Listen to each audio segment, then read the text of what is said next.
अस्सलाम वालेकुम जी। बिस्मिल्लाहिर्रहमानिर्रहीम। कैसे हैं जी आप लोग? उम्मीद है जी आप ठीक ठाक होंगे और मज़े से घर में बैठ के पढ़ रहे हैं।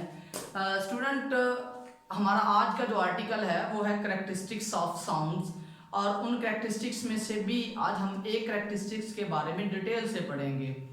तो बच्चों, ये एक इतना इम्पोर्टेंट आर्टिकल है कि आपने सुनते जाना है और आपको याद हो जाना है, और इसमें हम थोड़ा सा इंजॉय भी करेंगे।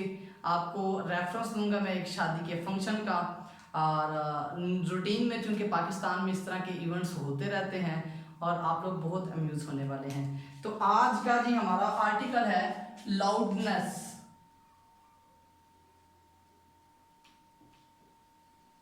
लाउडनेस क्या होती है? बहुत सिंपल सी बात है जी। आपके पास बुलंदी आवाज की, ये कितना बुलंद आवाज का साउंड है। अगर आप इसे सिंपली डिफाइन करते हैं तो बहुत इजी वे से आप डिफाइन कर सकते हैं। आप लिखते हैं जी property of the sound, property of sound due to which you can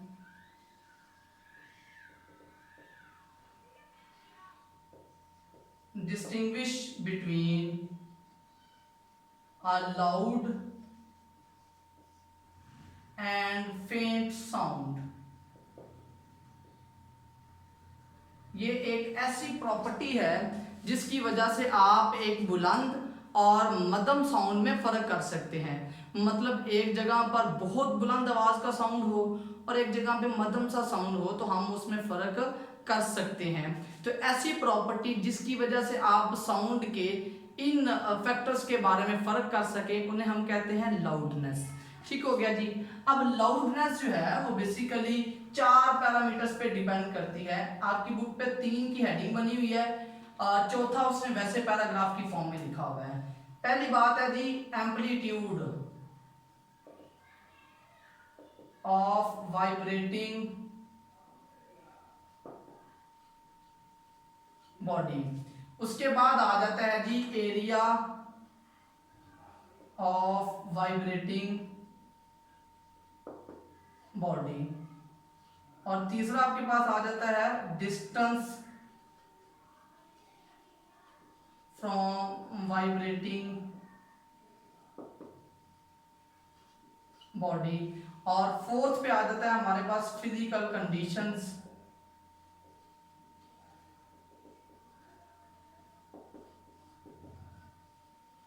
of years. ये 4 मुमकिन पॉसिबिलिटीज हैं जो साउंड की लाउडनेस को इफेक्ट कर सकते हैं। नंबर 1, अगर हम स्टडी करते हैं जी एम्पलीट्यूड, तो उससे क्या फर्क पड़ेगा? वो ये कहता है कि आपका साउंड जो है, लाउडनेस और एम्पलीट्यूड जो है वो एक दूसरे के डायरेक्टली प्रोपोर्शनल हैं। जितना ज्यादा आप लाउड करना चाहेंगे उतना ही एम्पलीट्यूड क्या होगा, आपके पास ज्यादा होगा। तो अगर ज्यादा एम्पलीट्यूड के साथ आपकी बॉडी वाइब्रेट कर रही है तो इसका मतलब ये होगा आपके साउंड की लाउडनेस भी ज्यादा है। ये एक वेव बना लेते हैं जी। ये एक साउंड है जिसकी लाउडनेस ये है।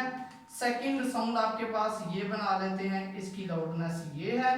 अब स्टूडेंट, इसकी लाउडनेस ब्लू वाले की कम है जबकि ब्लैक वाले की ज्यादा है। तो यूं समझ लें कि आपके पास जो ब्लैक वाला साउंड होगा वो ज्यादा लाउड होगा, जो ब्लू वाला साउंड है वो कम लाउड होगा। ठीक हो गया जी। ये बात आप लोगों ने आज सीखी। ये बिल्कुल ऐसे ही है जब ढोल बज रहा होता है तो आराम आराम से अगर ढोल बजा रहे हैं तो लाउडनेस कम होगी, और अगर हम जोर जोर से बजा रहे हैं तो उसकी लाउडनेस ज्यादा होगी।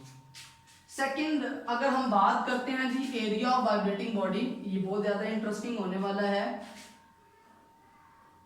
Area of vibrating body.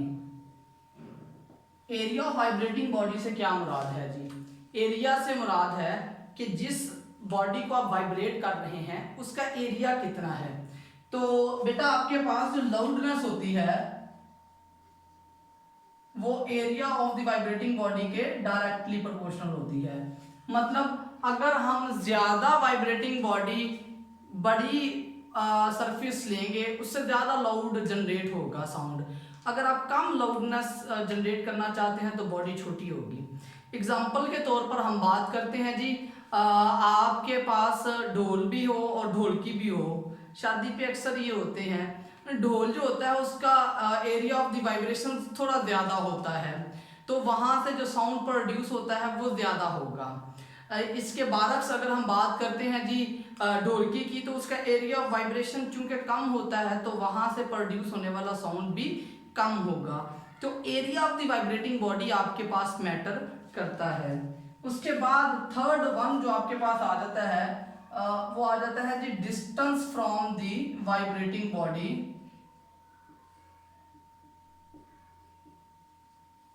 Student ये भी इजी एस्पेक्ट है। आपकी जो लाउडनेस है वो इनवर्सली प्रोपोर्शनल है डिस्टेंस के।